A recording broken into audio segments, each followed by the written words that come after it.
it's about everyday behaviours, that these should be the behaviours that we exhibit every day. Welcome to Talking Shop, the Communities Inc. podcast. Episode 12. How do you change police culture?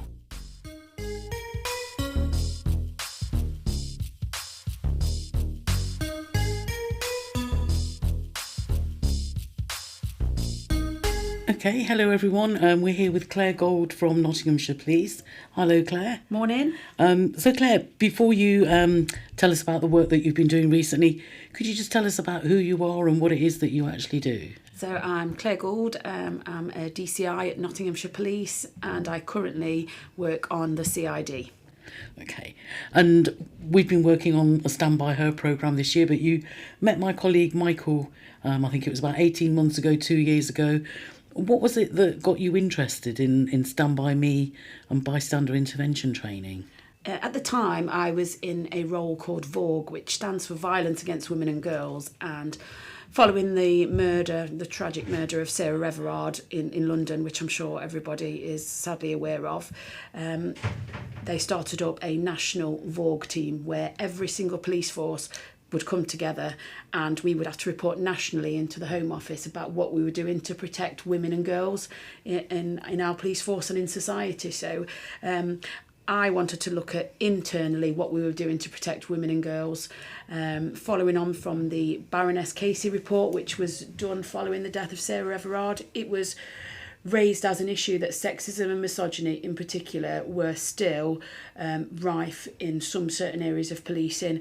We still had that old canteen culture of banter and, you know, it's just a joke, it's just banter. And actually, no, it isn't. It's actual harmful behaviours that are really harmful to women and girls. So I wanted to do something internally with all our officers and staff just to get across the message that this is not okay, this behaviour needs to stop and there's no place for it within policing. So I just simply went on the internet just to see what was out there, what was on offer.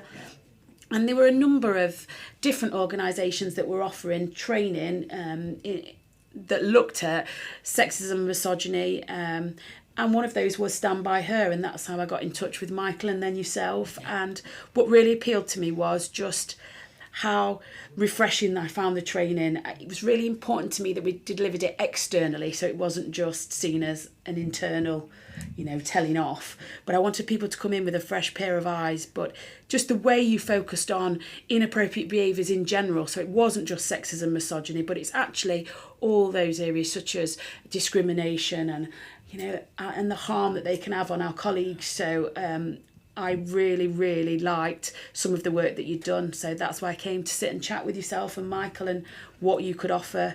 And I thought it would really land with our officers and staff. So. Yeah, and of course you've got your standards of professional behaviour that set out how staff and officers are expected to behave. So I guess the training reinforced that. Could you just tell us a little bit more about what those standards are about? Yeah, so all police officers are bound by what's called the Code of Ethics. The Code of Ethics has just been revamped this year, and that basically focuses around three central areas. So it's having respect for each other, showing empathy towards each other, and having courage. And courage is the one that's new this time, and that's really a focus on, actually, let's call it out. When those behaviours are being exhibited that aren't right, it's not okay anymore just to turn away, just to ignore it. Actually, let's have the courage and stand up for each other and, say when, do you know what, that's not okay, and have you thought about the impact that may have on somebody? Or just to let the people who are on the receiving end of those behaviours know you're not on your own, and actually I'm here to stand up for you because that's not okay. And the standards of professional behaviour are then pulled from the Code of Ethics. So again, all police officers need to ensure that they act with their utmost integrity. Equality and diversity is crucial within policing, that we are accepting of each other, that we are an organisation that people want to work for because we welcome everybody. It doesn't matter what background you're from, but you are accepted and you're actually celebrated for who you are. But it also looks at having selflessness and challenging and reporting that improper conduct. We do have professional standards departments, as does every force, and they deal with if there are reports in about improper conduct and behaviour, and they will investigate that. But it's not just about the behaviours that need to be reported. It's about everyday behaviours, that these should be the behaviours that we exhibit every day. If things are said that it's wrong, challenge it, stand up and say that's not right. So that's how it fits into the professional standards, and I really wanted to get that training out just so people can just take a minute to think about what they're saying and actually what the impact that might have on somebody else. Yeah. No, and it was, as we started working with you and putting the programme together and starting to deliver it, it's only a handful of people that actually exhibit problematic behaviour. Absolutely. Most people that maybe say something or do something inappropriate, it's misguided, they haven't really thought about it, they're in a hurry, so they've been a bit short with somebody because they're trying to rush. And most people in that situation, given feedback, being told that, oh, actually, the way that you said that made me feel a bit uncomfortable, will probably react with, oh my God, I really didn't realise that. And then they'll be very mindful not to do it again. So most improper conduct can normally be responded to in that way. But the more harmful behaviour, which requires a stronger response from maybe other people around them, that's really sort of where we were focused around interventions, in terms of how you can respond and how you can give that feedback to somebody. And that was what was really appealing to me. It wasn't just somebody standing at the front of a group of police officers, police staff members and saying, you shouldn't do this, you shouldn't do this. But it was actually, okay, let's look how you can practically respond. If somebody has said something wrong, are you able just to pull them to one side to say, have you thought about that? Or just those lower level interventions, or, can you distract that person? And just... that was really, really appealing to me, that's what Stand By Her brought. And actually, it's been really, really well received. Yeah, and we've sort of built our ethos on the Active Bystandership for Law Enforcement programme that's delivered to police forces in America. Yeah. And they try and create a culture that prevents mistakes, prevents misconduct, and promotes officer health and well-being. So it's a programme that aims to change the culture, but without bashing people and saying, you're out of order, that's wrong, you're going to get reported. It's about support. Yeah. It's about supporting people. And I know throughout the training I've been saying, this is about, supporting people to be better. And if we're not giving feedback to people around us that are maybe saying or doing something inappropriate, we're actually denying them an opportunity to be better. Yeah, exactly. Because given the chance, given some feedback, they probably would be better. But if they don't know that, then they'll carry on doing that. So actually, we're helping our colleagues, within the force, when we give that feedback to them. People that don't respond to that feedback obviously require a different approach, and that's where you get the very small minority that end up in more formal procedures. And I guess, you have things in place to pick those sorts of behaviours up. Yeah, absolutely. And they're the very, very small minority that may then find themselves with the professional standards department speaking to them. But on the whole, it's about just those lower level behaviours. Just stop and take a minute to think about what you've just said or how you've just behaved towards somebody. And actually, when you think about it, was that the right thing to do? Or actually, have you overstepped a mark there? Have you made a joke that's not quite appropriate? And it's just about putting those checks and balances in place and giving people the chance to say, yeah, actually, not... that wasn't... Because sometimes they'll say things and it's just been received wrongly and they didn't mean that. And it's about having those conversations and say, well, actually, puts a bit more context around it. Actually, I didn't mean that, but I understand how you've taken that. And I just think those conversations are really important to, I suppose, nip it in the bud, but get some mutual understanding and just basically have those conversations about... And it's about just promoting... equality, diversity, and just that basic respect for everybody. Yeah. And I think you said it, nipping it in the bud. Yeah. It's a lot easier to catch it when it's early. It's a lot more difficult when it starts becoming more serious and it starts having a harder impact on women. And the whole idea of Stand By Her is very much about focusing on those things that lead up to some of those harmful behaviours. By the time harassment, abuse and those sorts of behaviours have started happening, that's not really within the realm of Stand By Her. That's obviously requiring different interventions that are more complex. But nipping it in the bud is quite easy to do. And I know I've been saying on the training, I know you guys are busy. You might think microaggressions, what's the point? The point is, as you know, if we can catch those behaviours, they don't then escalate. Yeah. Because they have a tendency to escalate to the point where you can't ignore them and then you have to deal with them, then it takes more resources, more time. The consequences are even greater. So simple sort of micro interventions, as it were, things that a parent would do. Yeah. You know, guiding a child in the right direction.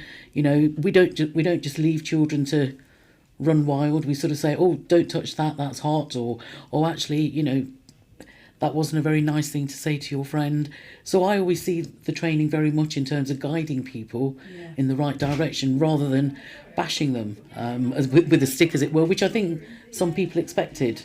And the microaggression stuff really impacted on me, because I don't think people really think about, you may make an off the cuff comment or something that's actually not really very bad, or, you know, I only said such and such, but you don't know how many times that person's had it said to them. And, you know, the analogy with the bee that's constantly stinging, one bee sting is okay. When you're covered in them, well, sorry, the mosquito bites. Mosquitoes, that's the one, yeah. I knew it was some kind of insect, but you get a mosquito bite, it's a little bit annoying. You know, when you're covered head to toe, then it becomes unmanageable. So I think that's really impactful. And just that little sketch is so simple, but I think people, if you look at a lot of the feedback, that really impacted on them. Yeah, I've never thought about that. Like, if this has been said to you time and time and time again, it's not a joke anymore. It's actually really upsetting. So, yeah. So a lot of what we're addressing really is some of those unconscious biases, things that people have done because they do that with their mates. They maybe have done that in their previous employment.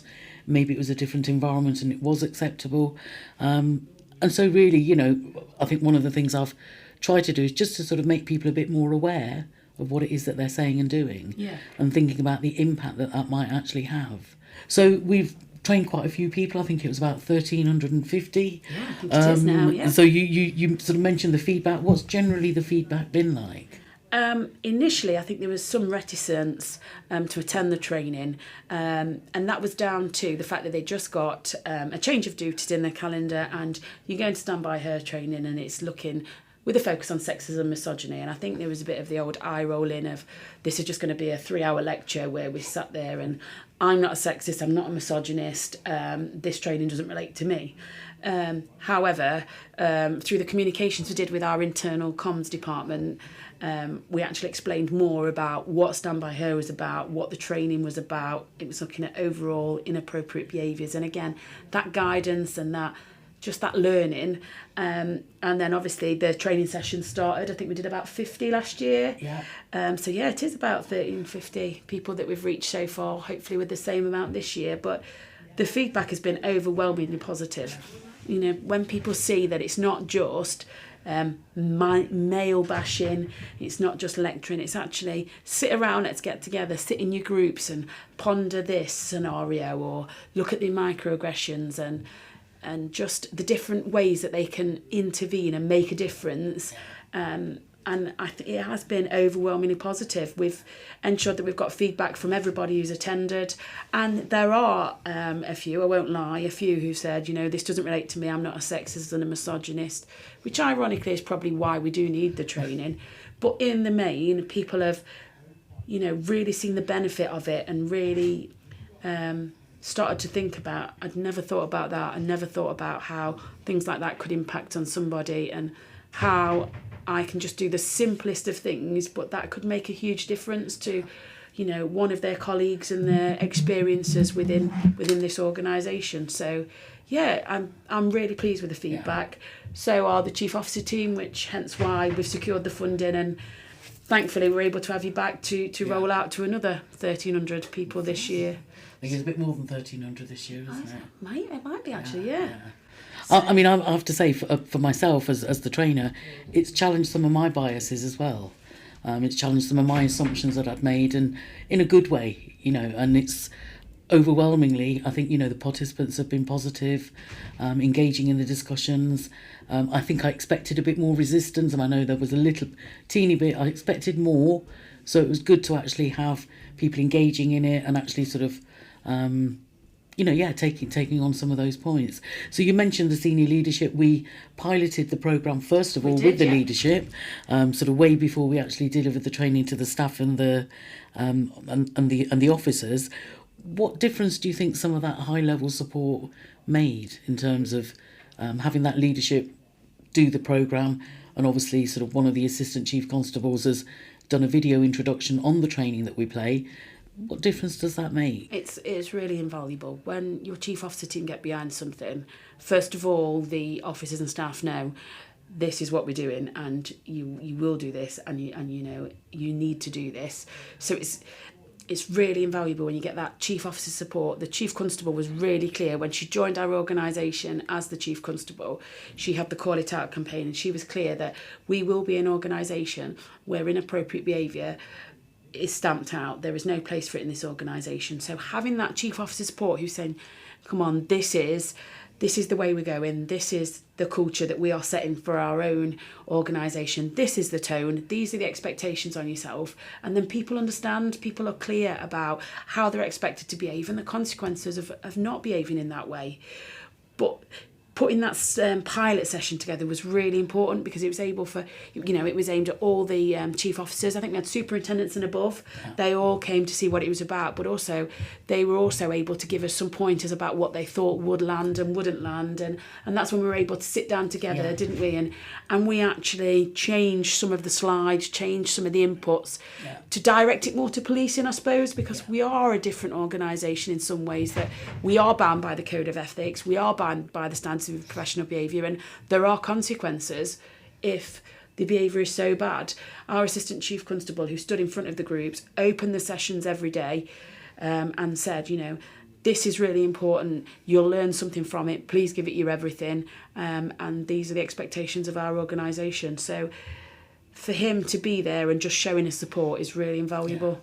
And we actually saw that in some of the sessions where there were more senior officers that did take the lead in sort of stating certain behaviours that, you know, when we play certain video clips, that's completely unacceptable. And that's important because you need those leaders to set the tone, to be the role models. You know, the research shows that if you know, employees see their leaders and managers calling out bad behaviour, they're more likely to do it themselves. Exactly. And that's really the point of it, isn't it? Sort of getting the leadership on board actually sets the tone and the example for everybody else. And it's not just policing, you know yourself that the Police Crime Commissioner came to one of the sessions, fire. I mean, we work at a joint headquarters, so we work alongside the fire brigade here, and some of their senior leaders have attended some of the sessions, and I know they're really... they were really impressed by the inputs, and you know they're looking now, is this something that they should be delivering to their own staff within the fire brigade. So it's just really important just to get that message out from those senior leaders that, you know, we stand by this is what we're promoting and this is what we expect. So yeah, I've been really, really pleasantly surprised. I did think it would go down well. I think, like you, I expected a bit more resistance, a bit more of the defensiveness, I think. I don't exhibit those behaviours. This isn't aimed at me. Why am I sitting here through a 3-hour training session? Where actually, the flip side of that, I actually thought it was going to be a really long session. It went really quickly. It's given me a lot of food for thought, and I can see now, like, look at the way I behave, or actually just having some tools in my own kit to be able to respond if something said where ordinarily I'd have probably turned a blind eye. And that's really, really positive to get that from. And this is from hundreds and hundreds of feedback that we had from the session. So yeah. Well, we're sort of issuing a call to action, really, isn't it? Because what we're saying is, we're not saying you guys are the problem, you need to change. We're saying you guys are part of the solution. Yes. And being a better ally when you see a woman being treated unfairly, treated in a way that's disrespectful, or in a way that's harmful in any way, that's really what this session is about. Yeah. And I think people are more likely to engage then when you're asking them to do something, rather than, you know, blaming them and saying you're the problem.